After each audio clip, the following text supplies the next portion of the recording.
Peace, peace. What's up, Paranormal Squad? It's me, James, your host, aka Assassin. So, I hope everything's been good for the most part. It's been a while since I uploaded. I have tons of footage, tons of things to actually get to y'all. So what I'm gonna do is, I've actually investigated a couple spots, people houses, and they wasn't too keen on being on camera or anything like that. So what I'm gonna do is I'm gonna just put it into an episode, podcast episode, and just pretty much try to use words to visually take y'all there and take you through the experience and what I found. Right? Okay. So first up, there's this couple. I've known them for a while now. I've known them for a while. And at first they was just telling me that, the house that they stay in has just been some weird occurrences going on. Some weird feelings and everything like that. Something just wasn't right. So I actually ended up going over there, right? Now, I have a recording of them breaking down pretty much everything that happened or whatever, which I will include in the video um in a little bit. But they had everything from seeing apparitions, like not full body apparitions, but just like apparitions of hands, poltergeist activity, mischievous activity, things getting misplaced, things disappearing and everything like that, which was crazy. It was really wild. But matter of fact, what I'm about to do is I'm about to go ahead and drop that clip right here. So go ahead and take a listen, and I'll be right back. All right. So let's see. Nah, I'll do the intro. I'm Oh no, it's recording. I can just take all this shit out. I'm gonna do that anyway. So how long have y'all been staying here?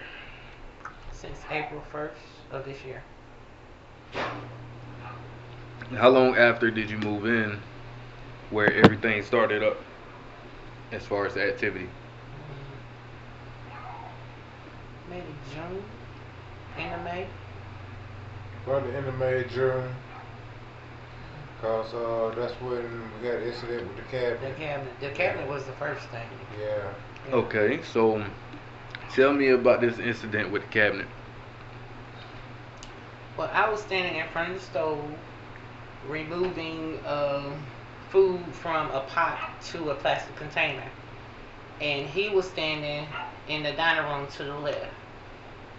And all of a sudden, the cabinet was already halfway open, and then it just slammed. And I turned to my left and I looked at him. I said, "Did you see that?" He said, "Yeah."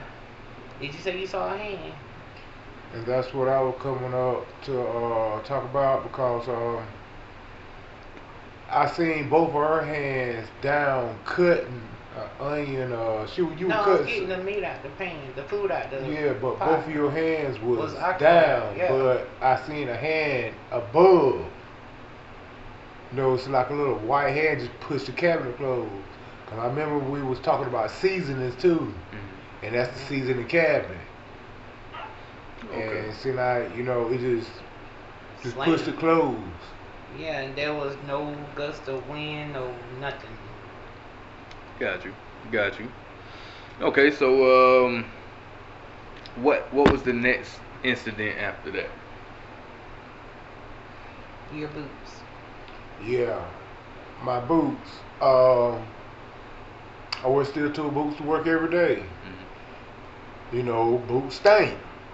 So I take my soles out my boots and I put, powders down there, keep it refreshed. Put the soles back in there and put powder on top of them to be refreshed. I always leave them in the back by the dryer. But when I got to put them on the next morning, and still now, I only got one sole and one boot, and that's on the left side. And the animals don't mess with shoes. No, they They don't. don't chew shoes or nothing. And you would have to take it out because you know how soles go in boots. You know, so Dr. Scholl's soles go in the Yeah. boots. So I mean, now like I said, I still got one side. I can show it to you right now, cause I still run to work. You know, but one of my soles is missing. Hold on. Soles of the boots now. So you saying whatever is here Took his soul. took your soul. My To sole your of my, boots. on my boots. But like I said, I had the same routine every day, every night. Don't forget how they was put on the cooler side by side. Yeah, same like I said. Oh, so your boots was actually moved to the cooler? No. Like I said, I put them on after I do my little powders and everything to them. Take the soles out, put the powders in them. There's a boot back there by the dryer. And I sit both my boots on there because I want to, stank up the room. So Yep. I usually put my boots on back there. But just that happened that morning, I put my boots on and I felt, what in the world? What's going on? There's only one sole in my boot. The other sole, I don't know what it is, for my right foot. That's crazy. Yeah, because he thought I did, and I was like, I Yeah. don't mess with your boots. Mischievous. And Okay. we have older dogs. They don't chew on shoes. And the They thing don't is, though, mess with even shoes, nothing. if it was the dog, it couldn't have been the dogs. It Because the wasn't. boots were still sitting side by side like I saw them there, just like somebody went there just took the sole out the boot. Okay. Got you. That's crazy. Very mischievous. Alright. Got some poltergeist activity going on. Okay. So what was the next incident after the boots? It was the water bottle.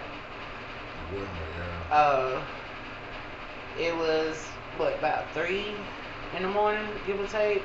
We just laying across the bed, chilling, in like a supine position, Mhm. right? And we just, he on his phone playing a game, I'm on phone playing a game, just talking, whatever. And I had a bottle of water. I thought he had a bottle of water. So he was in the process of getting up off the bed, and you would think that he probably missed a step and like stepped on the water bottle and it ricocheted to the window and went out of it. And I was just dying laughing. And I was like, I guess you didn't want that water bottle. He was like, I didn't have one. I said, babe, you just kicked it out the window. And he was like, I didn't have a water bottle. And I was like, a water bottle just went through that window. He was like, that's impossible because the screen was there. I said, ain't no screen in that window. And cause we were still, moving in good, And he put his hand there to prove that there was a screen. And I was like, what the hell? And then I thought back. I played it back real quick in my mind. It didn't go out. It's like somebody threw a water bottle to the window. And we chopped it up like it had to be a bird, had to be this. And I said, no, it wasn't a bird because there was no wings. There was no flapping of the wings, nothing. It was a water bottle. And so he went outside to look because we think somebody done walked up here like, hey, I see y'all, like a peeping Tom or whatever. But there was no water bottle there. Alright, so as you can see, well, not as you can see, but you heard it. So yeah, that's pretty much what's been going on with this couple. And I went over there one night. It was probably about 11 o'clock. I want to say it was around about 11 or 12. I went over there and decided to sit down with them, do a couple EVP sessions, a couple spirit box sessions and everything like that, and just get an overall feel for the house. Now, one thing I can tell you, walking into that house, it does have an ominous presence, right? It gives you that impression and that feeling that somebody is always watching you, especially in the kitchen area, especially in that area, I'm telling you.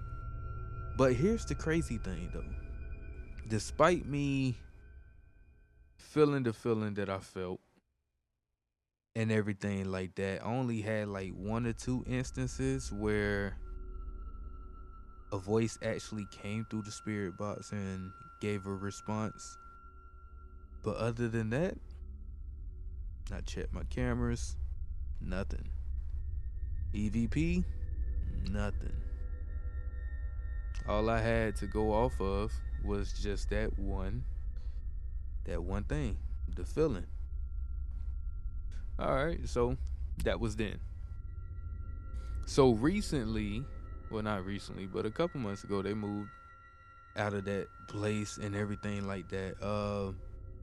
But after they moved, pretty much the woman who stayed there before them. Well, this is just something that somebody told them. But the woman that stayed there before them wasn't a pretty pleasant woman. She was more on the mean and you know what I'm saying. I don't want to say evil, but she just wasn't the most positive woman. I'll put it that way. And so how the story was told is that she actually perished in the house. So what I was thinking was, with learning this information, okay, that makes sense now. Because if you had all this stuff going on, matter of fact, hence the white hand that was seen closing the cabinet and everything like that, you got all this going on, it seems like she just really wanted y'all out the house, which I had told them that, you know, and it's just wild. So like, ended up staging the place that they stay at now, and so far, ever since I saged it, hasn't been nothing going on, no occurrences or anything like that. So yeah, that's pretty much it. But like I always say, you never know what's in these houses when you move to them. So try not to write anything off. All right. Keep your eyes and ears open. And until next time, peace and blessings. Make sure you like, comment, and subscribe. Go check out all the other investigations. And if there's any place that you would like for me and my crew to check out and investigate, if you're in the North Carolina area, South Carolina area, even Georgia or Virginia, just let me know. If you have any type of experiences that you want to share with me and the rest of the people who tune into the podcast, you can submit all of the above to Paranormal Legends Society at gmail.com. Once again, that's Paranormal Legends Society at gmail.com. Until then, peace and blessings. Y'all stay safe.